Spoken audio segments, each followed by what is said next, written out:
So we have one section left, and this is new to AASHTOWare project. We have what are called reoccurring times. I'm going to collapse my informational. We can see I've got my 3 milestones created. I've got my main contract time. I'm going to collapse that so that we're now here on the recurring times. And an example that we use for this is the environmental commitment checklist.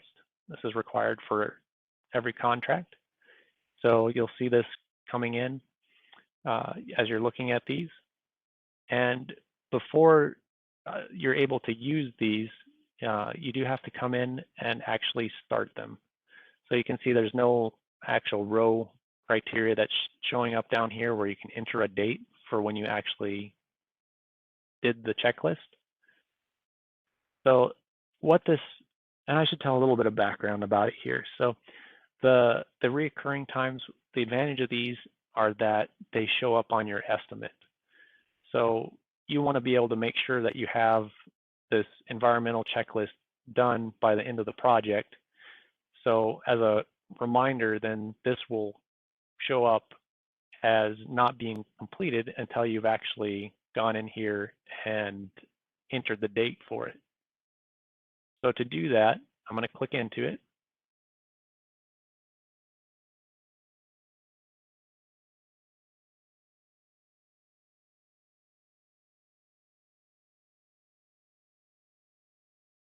We can see kind of the basic same layout that we've seen for our site times, having the same type of information, just it's a recurring time type. It's not one that's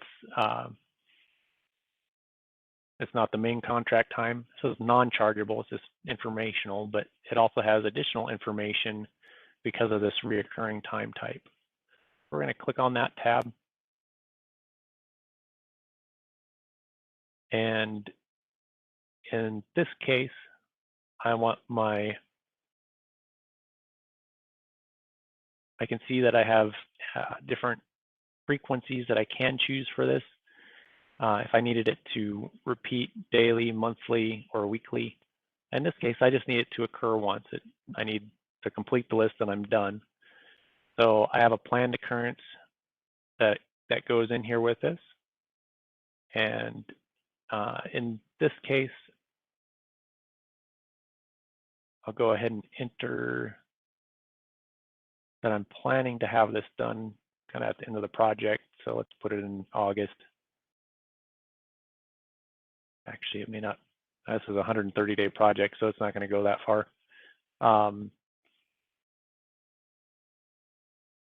That's going to be, yeah, pretty much completed here. Let's say it was completed by here.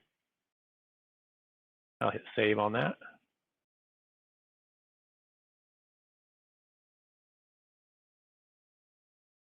So what that does is it creates this row here. So this is kind of like a projected date. And now you have an actual occurrence date so that you can enter in, well, I actually completed it, you know, April 15th. Got it done ahead of time, or maybe it was a little bit late and you didn't get it done until May. But then you can enter in that actual occurrence date here. Once you've entered that, that'll clear it off of your pay estimate exception.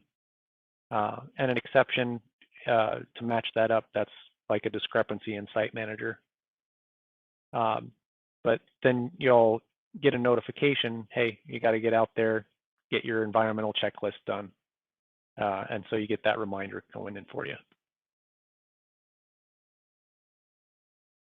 So I'll go ahead and step back just so we can see what that now looks like under contract administration with your contract times. Collapse these 2 boxes. And now you can see that entry row, so you don't actually have to step into it now. You can just go to your contract times, enter the actual occurrence, and then you'll be good to go. Oh, I do see one other thing here. So it's showing right here that it's not active. I forgot to go back and activate it. So I want to step back in there.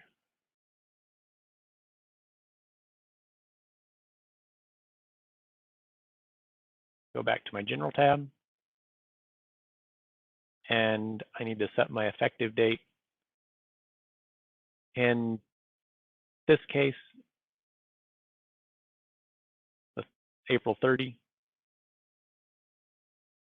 or maybe I want to set it a little bit sooner than that. You can actually set this prior to that if you want. So maybe, if I thought, hey, there's a chance I could have it done in March, that'll allow you then to enter that date.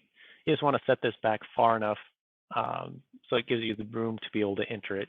You could potentially set this to the beginning of the contract to be able to say, hey, I want to be able to enter this right from the very beginning. But I want to make sure to hit save here.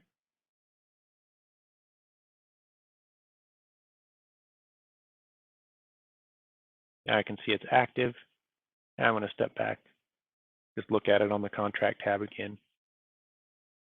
And it's good to double check some things like that just to make sure you've got everything entered the way you want, seeing what you expect to see. So I hope that's been useful and informational for you. That covers the contract times. We covered our informational. Again, those are the key dates and critical dates that were in Site Manager. We looked at our site times, which was the main contract time, and the 3 different milestones. And then finally, our new time type, this reoccurring, that allows you to create a reoccurring time, or in this case, we set it just to once. But the main advantage of these reoccurring times is that they show up on your pay estimate exceptions. So you can have a notification that says, I still need to accomplish this. It's a little checkoff or kind of indicator for you. I need to be able to complete this before I complete a particular project or contract.